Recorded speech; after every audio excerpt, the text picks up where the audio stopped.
So what if the biggest problem in missions is not a lack of effort, but just a completely wrong starting point? Oof, yeah.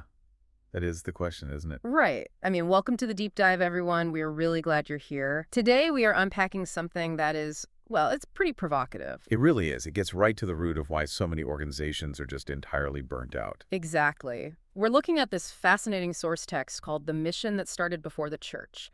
And it's this incredibly deep exploration of how religious institutions just, they completely exhaust themselves with programs. And the radical paradigm shift that's required to actually fix it. Yeah.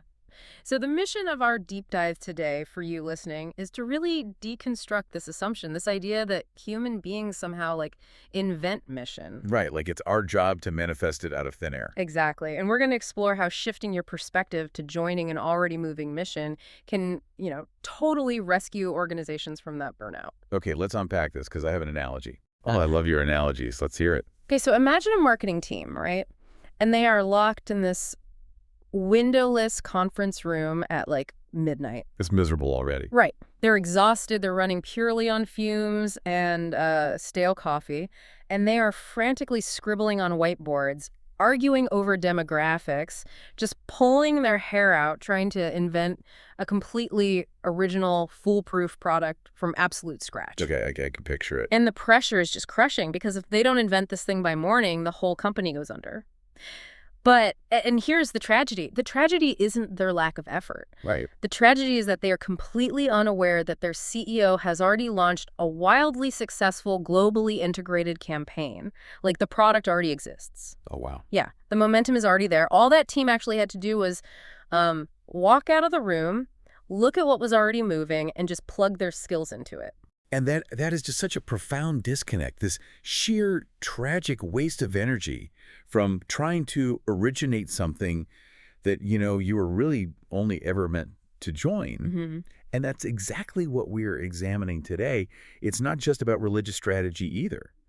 It's this profound look at organizational psychology, historical theology, and just, well, the very human tendency to confuse busyness with actual obedience. Yes, because if you're listening to this and you're running a nonprofit or corporate division or, I don't know, a neighborhood association, you know this exact flavor of burnout. Oh, absolutely. Everyone feels it. We are looking at institutions that are literally vibrating with activity, Okay. but they're collapsing from exhaustion because they've internalized this belief that they have to be the primary engines of their own purpose. It's so true. Let's get into the first section of the text because it talks about this exhaustion, the whole activity versus faithfulness debate. Yeah, the modern church is a perfect case study for this. Right, because you walk into some of these places and the calendar is just, it's completely full. Overflowing. Yeah. Outreach committees, massive annual events, volunteer armies, spreadsheets tracking every single person's attendance. But the text diagnoses all this sincere work as being scattered and reactive. And spiritually thin. Yeah. That's the kicker. Yeah. Spiritually thin, it claims they're building everything on the assumption that the mission begins with them. Which, I mean, it has a massive hidden cost, right? It does. When you build on that assumption, you're relying entirely on human urgency as your fuel source. And urgency is highly volatile. When urgency lacks discernment, it leads directly to exhaustion. It's just motion without direction. Exactly. You have teams running at top speed, burning through capital and emotional bandwidth, but they're executing inherited habits. And when strategy lacks theology or a deeper grounding, it leads to profound institutional drift. Okay, but I have to push back here a little bit. Go for it. Isn't activity like inherently a good thing? Because we live in a real world that absolutely demands measurable results. Sure. Justified budgets, keeping the lights on. If an organization has a full parking lot, robust programs, and a balanced budget, how do you distinguish between a spiritually busy church and a genuinely missionally focused one? That's the tension right there. Because churches, and really any institutions today, face massive pressure to prove they're relevant. Oh, totally. Trust in institutions is incredibly thin right now. Exactly. It's a crowded, fragmented landscape.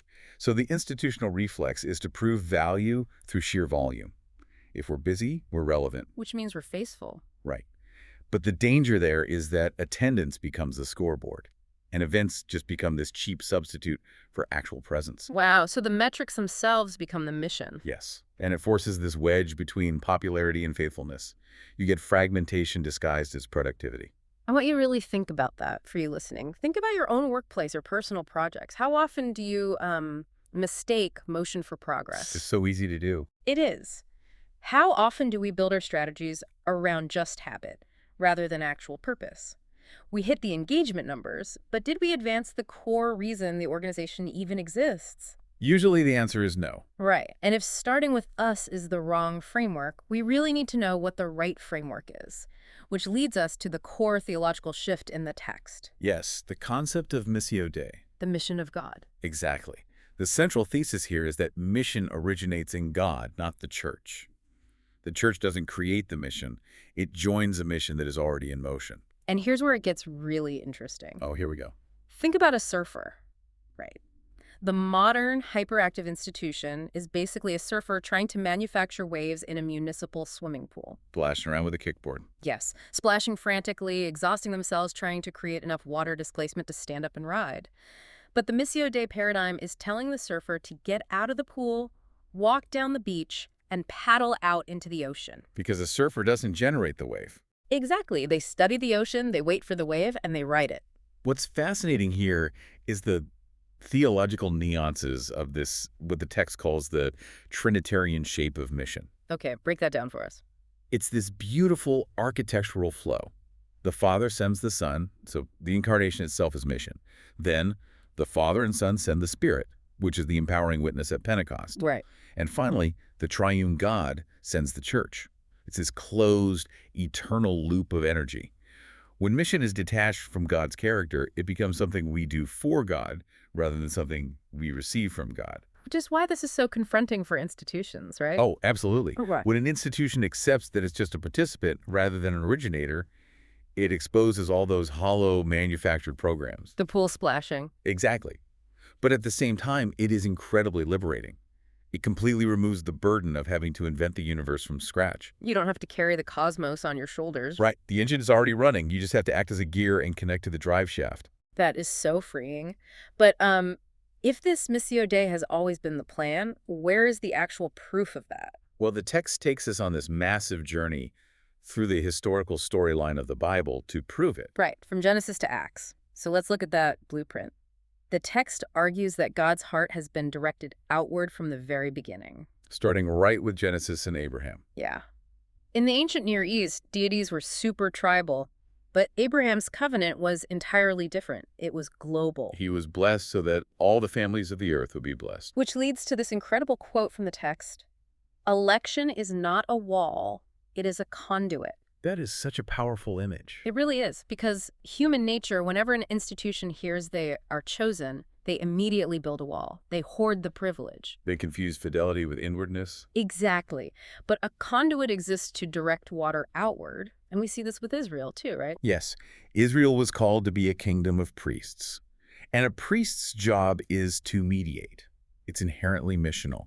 They were supposed to display divine holiness to the surrounding nations, not just sit around and enjoy their privilege. And when they failed to do that, the prophets stepped in. Oh, the prophets were fierce about this. They really were, and this is a super critical point from the text that we need to unpack. The prophets insisted that biblical mission includes justice, mercy, and social healing. Right. It's not just about rituals. Exactly. Now, I want to step in here really quickly for you listening, because this can get kind of polarizing. We are just impartially reporting the stance of this text right now. The text argues that true mission holds both truth and mercy together. It navigates right between, left-wing social justice focuses and right-wing evangelical focuses. Yeah. It's saying you can't just save souls while ignoring structural injustice, but you also can't just pursue social justice and lose the holiness and truth aspect. We aren't endorsing a side here, just showing how the source material insists both are inherently required for a true biblical mission. It's a really challenging synthesis. You need the heat of holiness and the water of mercy. Beautifully put. And that synthesis culminates in Christ. He is the embodiment of the kingdom, the sent one par excellence. He holds that truth and mercy together perfectly. Which then explodes into the book of Acts at Pentecost. Right. The church doesn't emerge as this self-protecting institution having a board meeting. It's born as a sent, multilingual, multi-ethnic community. Pushed right out into the streets. Exactly. Okay, so that blueprint is frankly beautiful in theory. But what happens when a modern church completely ignores it? Well, the text gives us a very sobering, real-world case study. Yeah, the Church of Big Events and Thin Roots. This section was intense. It was. It details this church that was famous for these massive, impressive annual seasonal outreach programs. Like concert lighting, huge giveaways, free turkeys, hundreds of backpacks. Right. And attendance was through the roof. So by modern metrics, a total success. Exactly. But the text unpacks the diagnosis, and a deeply troubling pattern emerged. Right. Visitors never return. There was absolutely no integration. The volunteers were burning out catastrophically because they were working like 80-hour weeks for these events. And the most damning part, the neighbors right across the street appreciated the backpacks, but they didn't actually know anyone in the church. No relational capital whatsoever. The ministry was organized entirely around performance rather than participation. It created a moment, but not a way of life. Exactly. It drew a massive crowd, but it didn't form a people. So, okay, let me play devil's advocate. What does this actually mean for leaders? Should churches just, cancel all their big events? No, and the text is very clear about that. The solution wasn't to eliminate the event, it was to decenter it. Decenter it. Okay. The turning point was when they stopped asking how to make the event bigger and started asking, what is God already doing in our community? Looking for the wave. Yes, they shifted to neighborhood mapping.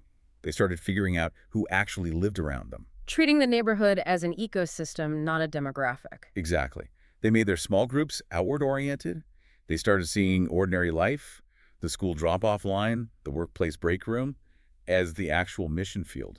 Think about this for a second, for you listening. Have you ever been part of an organization that threw these massive, exhausting events that ultimately had zero long-term impact? It's so discouraging when that happens. It really is, because the failure wasn't a lack of effort. Those volunteers were bleeding for that cause. It was a structural failure.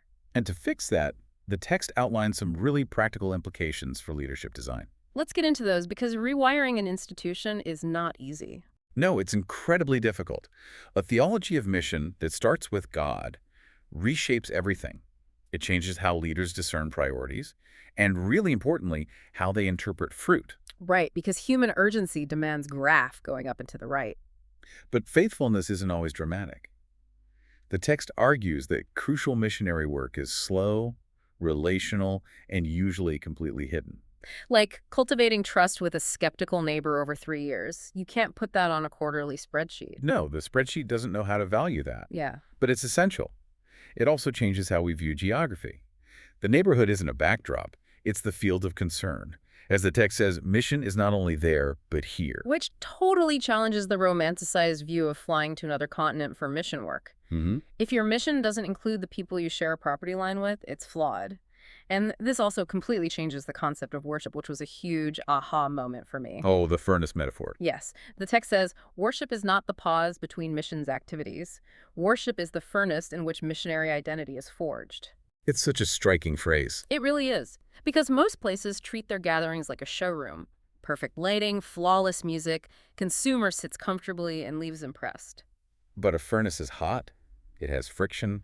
It's where raw material is melted down and transformed into a tool. Exactly. The Sunday gathering is the preparation for Monday through Saturday. If we connect this to the bigger picture, it completely redefines discipleship.